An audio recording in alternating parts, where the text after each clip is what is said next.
Hello बच्चों, कैसे हो आप सब। तो आज मैं आप लोगों के लिए एक बहुत ही अच्छी कहानी लाई हूँ। हाँ, माना कि मैं बहुत दिनों बाद आई हूँ, बट कोई बात नहीं। तो चलिए सुनते हैं एक और नई कहानी। भूल गए शैतानी। एक शहर की एक छोटी सी गली के आखिर में एक घर था। उसमें रहते थे शैतान राम।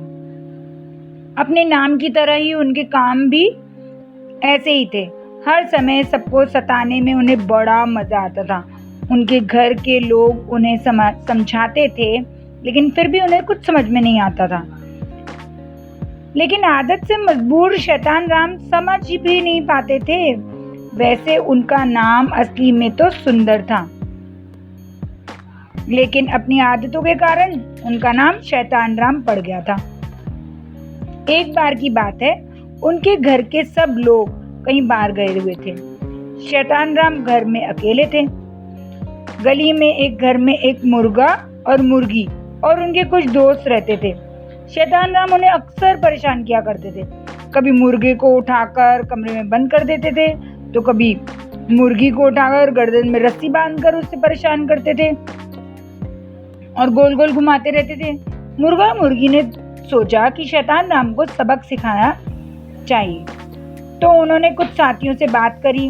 सब ने उनकी मदद करने के लिए तैयार हो गए। तो मुर्गा मुर्गी ने अपने कुछ दोस्तों के साथ, जैसे कि बिल्ली, चूहा, अंडा, कैंची, सुई, गुलदस्ते को लेकर शैतान राम के घर पहुंच गए। वे सब धीरे से घर के अंदर चले गए। घर में जो कोई भी था, उन्हें देखकर वो हैरान हो गए, क्योंकि घर में तो कोई था ही नहीं। शायद शैतान राम भी कहीं गए हुए थे। हम लोग शैतान राम का इंतजार करेंगे। सभी लोगों ने ये प्लान बनाया। बिल्ली उनकी रसोई में जाकर छिप गई। चूहा उनके हाथ मुंह धोने वाले नल पर बैठ गया। अंडा उनके तौलियों में लेट गया और कैंची सोफे के ऊपर आराम करने लगी। सुई ने उनके तकिए में अपने लिए जगह बना ली और गुलदस्ता दरवाजे के ऊपर जाके बैठ गया। मुर्गा और मुर्गी दरवाजे के ठीक बाहर खड़े हो गए। जैसे ही शैतान राम दूर से आते हुए दिखाई दिए, मुर्गा कुकड़ू कू करता हुआ घर के अंदर की तरफ भागा। उसकी आवाज सुनकर उसके सभी साथी सावधान हो गए। मुर्गा मुर्गे के पीछे भागा और शैतान राम उनके पीछे भागा। मुर्गा दौड़कर रसोई की ओर भागा, शैतान उसके पीछे पीछे। जैसे ही रसोई में पहुंचा, अंधेरे में बिल्ली उनके ऊपर कूद पड़ी। वे घबराकर आटे के डिब्बे में गिर पड़े। मुंह धोने के लिए नल की तरफ भागे। आंखों में आटा चला गया था, तो उनको ठीक से दिखाई नहीं दे रहा था। जैसे ही वे नल खोलने के लिए आए, उनके हाथ में चूहा फुदक कर आ गया और वो डर कर भाग निकले। जैसे ही वे फटाफट अपनी आंखें पहुंचने के लिए तौली के पास आए, तौलिया ढूंढने लगे, तो फटाफट उन्होंने अपने मुंह तौलिए से पोंछ डाला और अंडा उनके पूरे मुंह पर घूम गया। वे थक कर सोफे पे जाकर बैठ गए।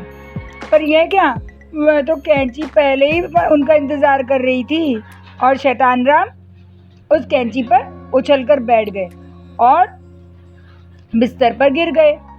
जल्दी से जाकर उन्होंने अपने तकिए पर सर रखकर सोने की कोशिश करी, लेकिन ये क्या, उनको तो सुई ही चुभ गई। शैतान राम की हालत बहुत खराब हो गई थी। वे घबरा कर दरवाजे की ओर भागे। जैसे ही उन्होंने दरवाजा खोला, पीतल का गुलदस्ता पटाक से उनके सिर पर जाकर गिरा। शैतान राम बेहोश होकर वहीं गिर पड़े। जब उन्हें होश आया, तो उनका पूरा घर बिखरा हुआ पड़ा था। आज उन्हें समझ में आ चुका था कि परेशान करने से कैसा लगता है। उस दिन के बाद शैतान राम ने किसी को भी परेशान ना करने की कसम खा ली थी और वे शैतानी करना भूल गए थे। आज भी वे उसी शहर में, उसी कोने के घर में रहते हैं, लेकिन अब उन्हें सब लोग सुंदर कहकर पुकारते हैं। तो देखा बच्चों, कैसे हम अपने नाम को अपनी हरकतों से बिगाड़ लेते हैं। तो हमें हमेशा अच्छे काम करने चाहिए, जिससे हमें सब याद रखें। Bye bye.